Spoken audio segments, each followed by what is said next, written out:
Decíamos que un dos sectores máis afectados polo aumento do prezo do petróleo e do gas é o dos gandeiros. Antón López, os fertilizantes tamén son máis caros e decías antes, quen vai pagar ao final estas subas, se os gandeiros ou os consumidores?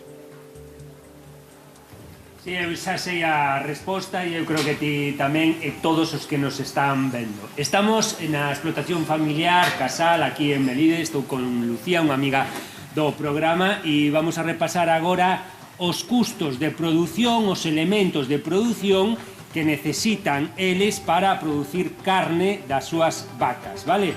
E que van a experimentar unha suba de prezo, Lucía. O primeiro deles, o gasoil. Sí, exactamente. Nós necesitamos o gasoil para o trator, sobre todo agora que temos que empezar a abonar as fincas. Que vai a pasar este lunes? Pois prevense unha suba de gasoil. Non nos saben decir canto, en principio de 20 céntimos, pero tampouco nos saben decir cando isto vai parar. Segundo dos elementos, vai a accionalo agora, dalle aí o botón.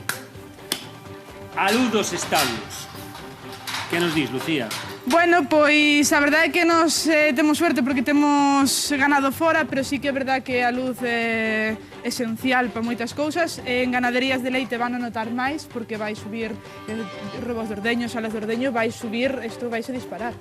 Terceiro elemento, os plásticos, e a xente dirá, pero que ten que ver a guerra de Oriente Medio cos plásticos que necesitamos para os silos? Bueno, pois ao final é o petróleo, non? Entonces o plástico pois ten derivados do petróleo que fai que isto, de momento non estamos en campaña, pero próximamente sí. Isto vai disparatarse o precio porque ven todo o petróleo ao final. Vale, levamos tres elementos, lembrade, o gasoil, a luz, os plásticos e os abonos que xa falastes aí no plató. Pois exactamente, os abonos, aquí temos unha pequeniña muestra de abonos, fertilizantes, que xa nos dixeron, porque ahora mismo hai que abonar, tanto con purín como con químicos, que isto vai subir, non saben canto, non saben cando vai parar de subir, para a próxima semana prevese unha subida pois moi grande, e ademais os gandeiros xa estamos pensando en que pasará en maio, cando salga o tema do millo, non? Traes moi boas noticias.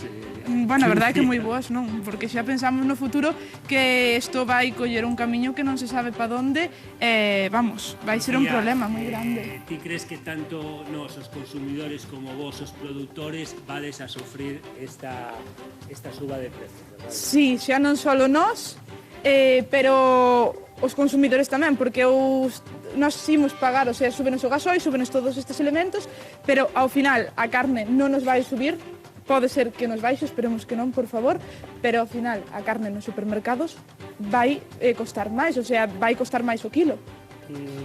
Como sempre somos os beneficiados, Juan, non sei como nos apañamos os consumidores, pero ao final... Queda calado, Antón. Ao final, pagamos o pato. Moitas grazas, Antón, moitísimas grazas, Lucía. Gandeiros preocupados, que menudo ano levan e agora subida de carburantes, de fertilizantes, en fin.